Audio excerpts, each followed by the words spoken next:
Hello, good morning, good afternoon, good evening. I don't know what time you're watching this. When I'm filming this, it is a very grey afternoon and I'm in my Muppet PJs with a glass of kombucha, not wine. Self-care.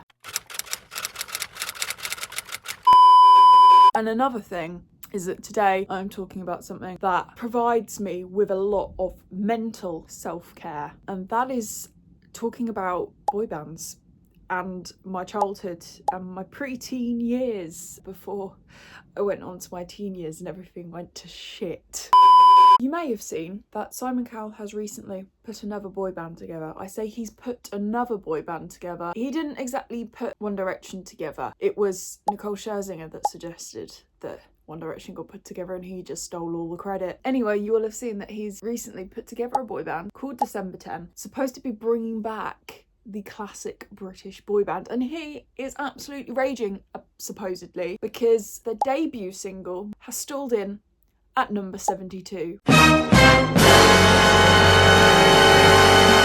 When a certain other boy band, when they got together 15 years ago, nearly 16, when they released their debut single back in 2011, theirs went straight in at number 1. And obviously, having the Simon Cowell connection, and I mean, come on, like, look at the name, D10, 1D, makes perfect sense. They have been compared to the mighty One Direction, who I was a massive fan of back in the day, and like he still am. I feel like, and I'm going to talk about this a little bit in this video, when they sort of started bringing out solo careers and things, I was very much in my denial that I ever liked boy bands, that I was ever into pop music in general, and it was something that I sort of shrugged off. So now I'm loving it. I've got so into Louis Tomlinson's new album recently. Bloody love that man. He was my fave for a reason. It has also been pointed out that Run My Way, which is that's the name of the single, it kind of bears a bit of resemblance to Kiss You. It's not exactly flopped because it has got 1.7 million views and has only been out for what, like a month. In, I guess, chart terms, in performance terms, the traditional sense, they have flopped. And it has got us thinking a little bit, is the boy band as we know it absolutely dead? What's happening, boys? So here's a little bit of a lowdown. You may or may not have sort of noticed there has been a little bit of a boy band slump in the last sort of 10 years or so, probably down to the fact that One Direction split up in about 2016 and then it was just cricket noises. In the early 2010s, there was a massive boy band revival after, I guess, like the 2000s. You kind of had bands like McFly and Busted that were sort of catering to that market, but the traditional boy band as it was in the 90s was then seen as a little bit dated. I know around the time that McFly launched their label, tried to launch another boy band called V, and they did not do well at all, even though all their sort of tracks were like penned by McFly.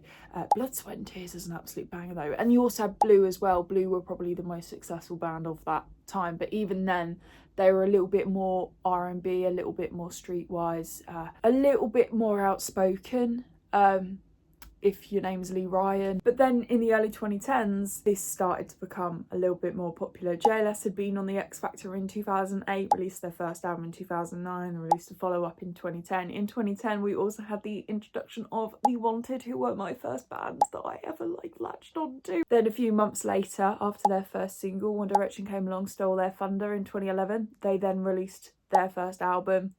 And yeah, the boy bandscape was never the same again. And then as a response to One Direction, you then in 2013, who were also put together on the X Factor, you then had Union J. Yeah, quite liked them. Carry You was a banger. Loving You Is Easy was a banger. Can't really remember any of their other songs. Another band that were also quite big back in the early 2010s, cannot talk about British boy bands without talking about the Vamps. Bloody love the Vamps. Loved their first album. I liked their second album as well, and then it was just like after that I just didn't really bother. Looking at their Spotify, they kicked around a bit. Okay, yeah, they're only now just starting solo careers and things. Yeah, they had a good run. And whilst in recent years a lot of these bands like JLS, The Wanted, I did go to Twat Tour and it was one of the best nights of my life.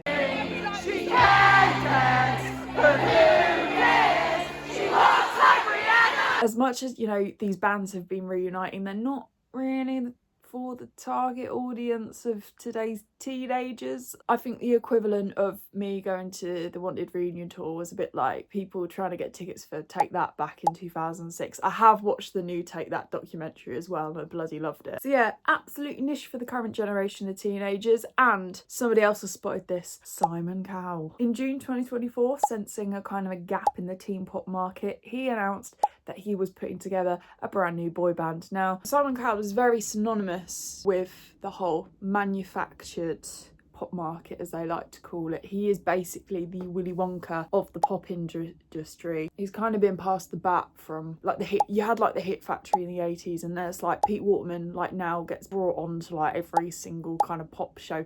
Best vocal I've heard for 20 years. As good as Sonia. Sonia.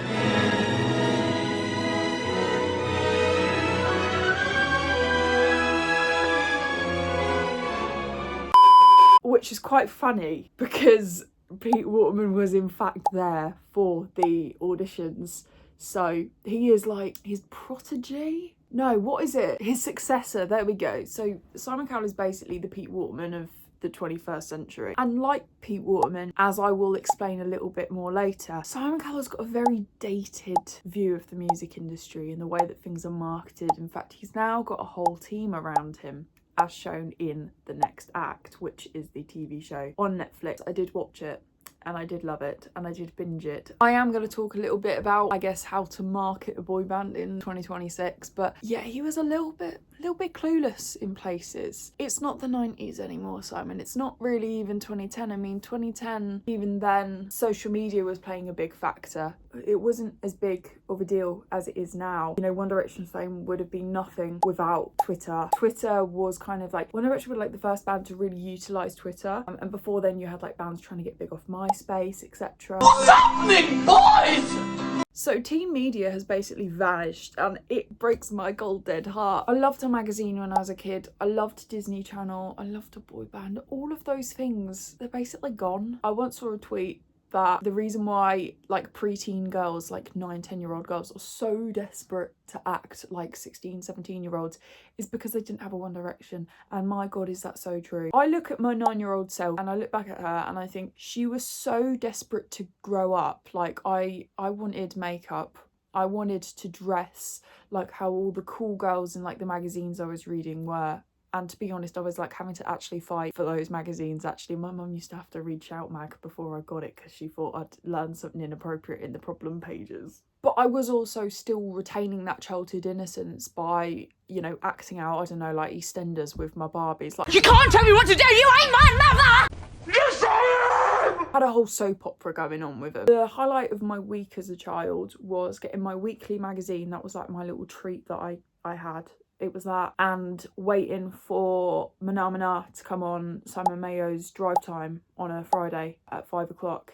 Yes, I did grow up in a Radio 2 household, does it show? All the magazines that I used to love as a kid, they're all gone. You know, Shout closed down a few years ago. Ms. Bliss. We Love Pop. Top of the Pops magazine, I think, again, kind of closed quite recently. I did in fact scan the magazine aisle a little bit in Sainsbury's the other day and I was so happy to see that Girl Talk is still a thing. It was the way that I got connected to, I guess, the current pop culture of the time, and that and kids TV. Saturday morning kids TV isn't a thing, and neither is like, there's not like a whole big deal of coming back home from school and putting on like Blue Peter or something, and like they're showing you how to make stuff out of loo roll, but they're also showing you like brand new single by, I don't know, some band. And does anyone remember Friday Download and TMI Friday and Sam and Mark's Big Friday Wind Up? Used to love that as well. And that was like, they always used to have like a special musical guest on at the end and they'd perform, and that was how you got into music as a kid. So yeah, you've got like kids TV is now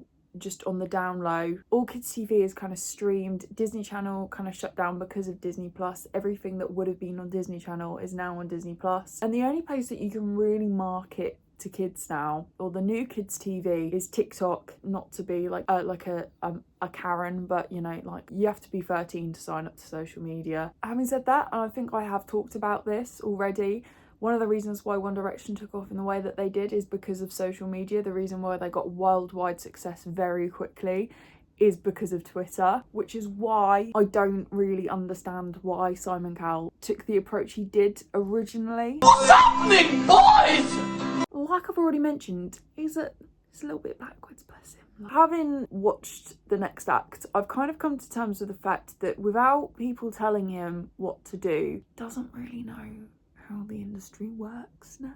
You know, he said that he still believes that radio is number one over everything else, and that, you know, the way to promote something is for it to be on the radio, but like people aren't doing what they did in like 1995. They're not turning on the radio in the mornings and then like eating the cornflake. Like I don't know if you've seen like the Robbie Williams film, but the way that he finds out about the Take That auditions is literally through breakfast radio, and like that culture doesn't exist anymore. You know, he did actually have to have like TikTok and algorithms explained to him, which is if you're a music mogul, like you need to be on it. You know, aside from that though, like it's a mix of traditional marketing and social media. You know, they were using influencers to help spread the word about the auditions because like no one turned up to the original auditions. So not only have we had the TV show, which is obviously, I don't want to say that's now part of traditional promotion, because if you think about it, it was like you had back in the day, you had Pop Stars, then you had Pop Stars The Rivals, which obviously launched Girls Aloud, and before that it was Hearsay, who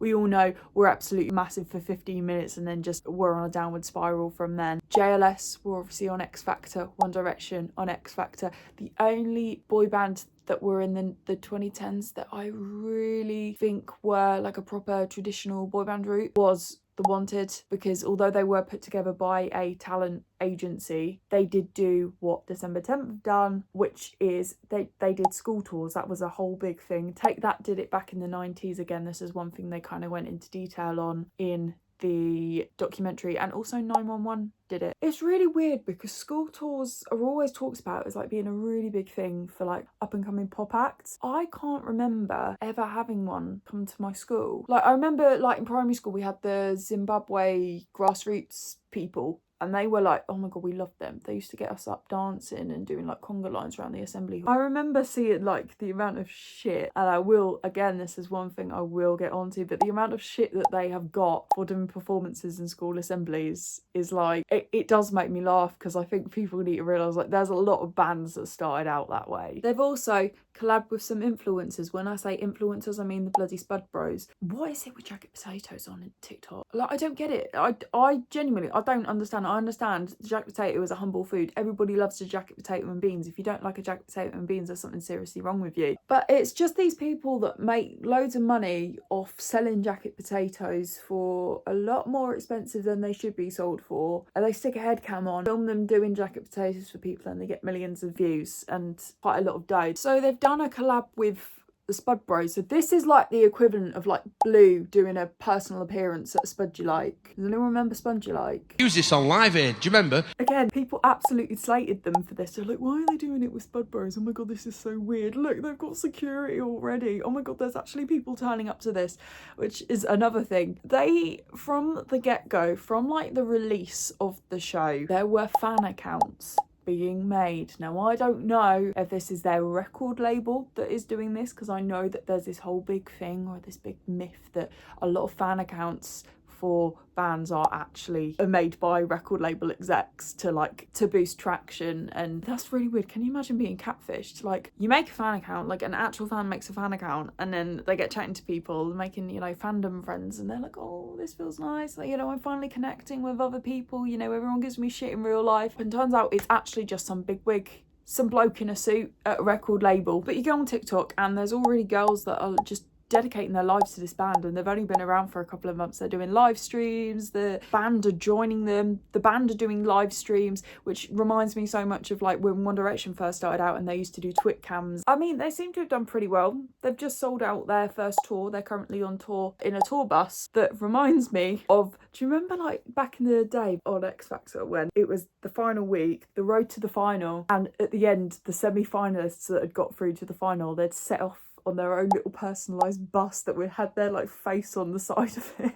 and they travel up and down the country trying to do their winners campaign. Oh, that's what that bus looks like. Okay, I mean, good on them. You can tell that this is a Simon Cowell project through and through. The other thing is teenage girls will buy anything with their favourite thing on it. And I feel like this is something that just hasn't changed because they've already got merch. The merch is already selling really, really well. You know, I have seen on TikTok there are girls that are obsessed and they've got all these t-shirts and everything and they're making their own merch. And it reminds me so much of the One Direction days when we just used to spend all our pocket money in Claire's. And do you remember the walls and walls of 1D tat? I had everything apart from underwear, which I did see the other day. I posted it on Instagram. I do this new thing called Music Memes of the Week where I basically scour Twitter, all my Twitter likes, and I find all the funny like music related things that made me laugh. One of the first ones I put down was the One Direction underwear with all their faces on it, and somebody said that they perioded over Nile. But I remember there was like a huge thing where you'd be able to get things for different members, and like I remember it'd be cardboard cutouts, bracelets, you could get like teddy bears with hoodies on and they'd have like their faces on it. Obviously they haven't released like an album yet, but I can definitely imagine there's going to be album variants where you can get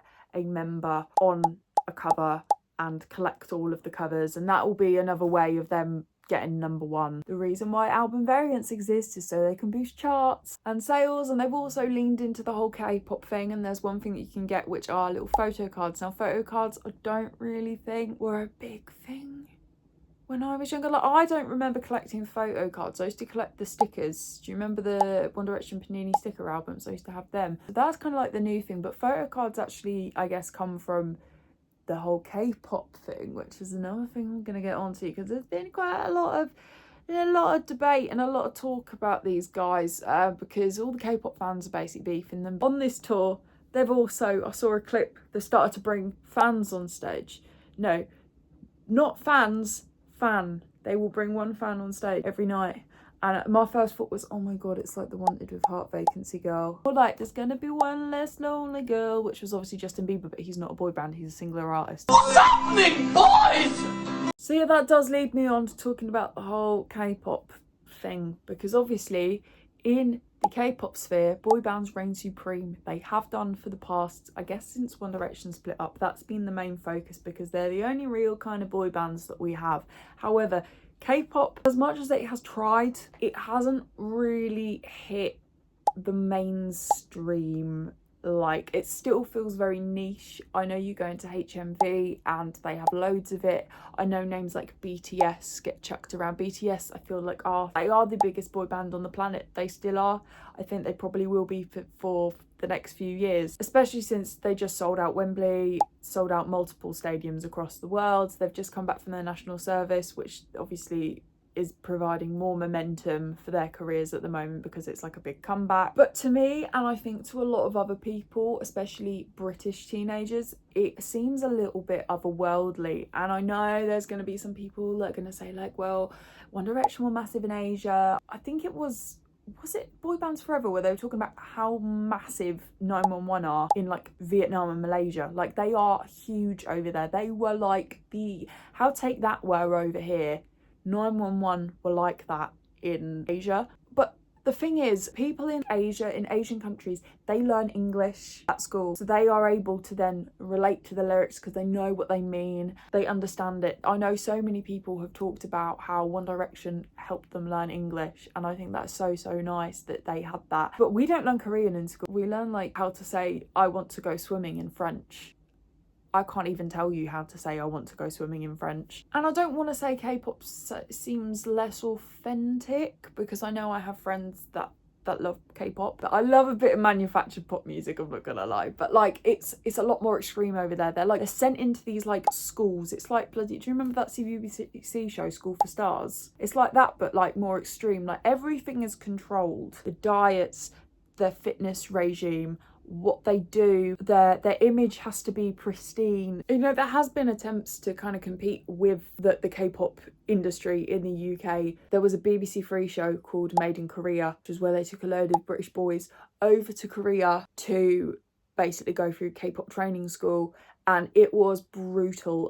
That band is called Dear Alice. I think they have released a couple of tracks, but they're not massive. I think more in the K-pop sphere they're like doing stuff, and that the way that they are marketed, I believe their management is Korean and their label is a Korean record label. So yeah, they're very much in that sphere, and obviously because of that, they're only really getting marketed into that fandom, that fan space. And obviously BTS fans and just K-pop fans in general just are not happy that there's a new British boy band on the scene that want to rival their heroes, because there was a whole thing that was said in the TV show, and that's the one thing that they keep bringing up, is that they said they want to be bigger than BTS. If BTS can sell out Wembley Stadium, we want to be able to sell out Pluto. And they're like, have you been able to sell out Pluto? Like, well, obviously fucking not. What's happening, boys? And on every video that I see, I feel like they've got more hate comments than actual positive comments. Like these girls that are making these videos about this band, honest to God, they just want to live their band in peace. And all they've got is they've got these K-pop stands that are coming at them. They've got people that are just coming onto them being like, oh, they're so shit. Or who is actually going to these, like when all like the Spud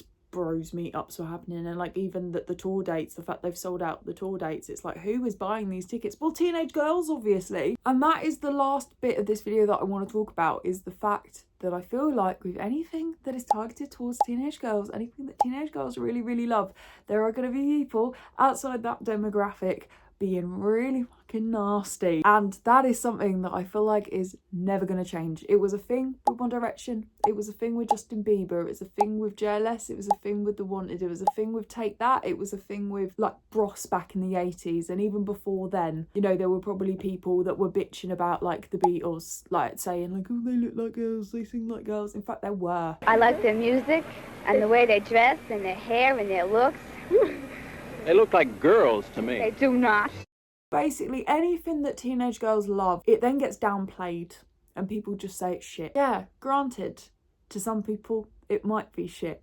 But the fact that people are putting teenage girls down who are already full of hormones, already full of, you know, so much passion, and it's nice that they've got to focus on something other than, you know, being really fucking nasty to each other. You know, it's not just even in the pop scene either. It's snaking its way into the indie scene. You've got like, I think the closest thing to a boy band that the indie scene has is Inhaler. Inhaler are massive, and people loved Inhaler when they first came out, and now that their fan base is predominantly, you know, teen girls in their late teens and early 20s, people despise them. It does, to be honest, it does make me quite angry. And I don't know, maybe the reason I get so defensive over it is because I was them at one point. I was at one point a little teenage boy band fangirl. Well, not even that. I wasn't even a teenager. Bloody hell, I was like 8 years old. Like from the age of about 8 to the age of about 13, I was obsessed with like, I guess like a boy band of some kind. And then after that, I just sort of disregarded it and downplayed like my obsession, and I just felt like pop music was shit, and that, you know, I wasn't supposed to like it, and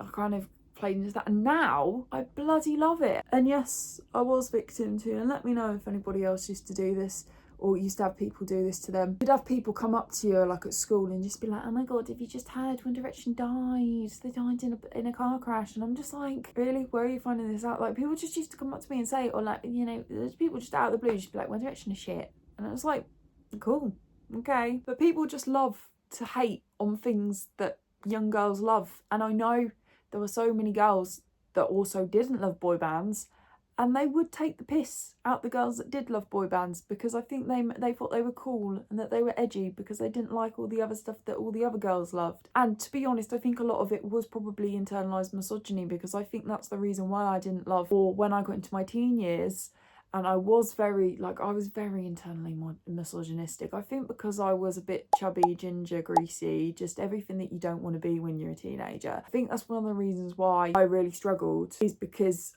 I didn't feel like a girl. Oh Christ, that's really, really deep. I felt less than, because as a child I'd liked stuff that were deemed quite girly, and now I liked kind of, I don't know, like serious dad rock bands. But now I'm back in the mindset where I am so open to loving pop music now. I do not care. I will happily post about my favourite boy bands from when I was younger on my Instagram story. I will happily post how much I love that One Girl's Loud banger from What All the Neighbours Say that doesn't get the credit it deserves. It's graffiti my soul, by the way. I love pop music so much, and that's one of the reasons why I do what I do on the Pop Bag Society, and so much of the content that I'm putting out at the moment is dedicated to the music that I grew up with, because it just makes me really, really happy, and the fact that it's still kind of culturally significant and still being talked about just makes me really happy. count how many times I said that makes me really happy in this video. So yeah, I hope you enjoyed this video. This has actually taken me so long to film, like an hour and a half, because I've been running out of storage. I've had to delete concert videos. I've had to delete like random TikToks that I've got saved to my camera roll. Honestly, it's been a nightmare. But I hope you enjoyed it. There's a reason why I don't do long form that often, because it does take me this long, and it does take me even longer to edit. If you liked it, give it a like, subscribe. We've grown so much over the past year and the last few months, so I'd really appreciate it if we get that going. Comment down below.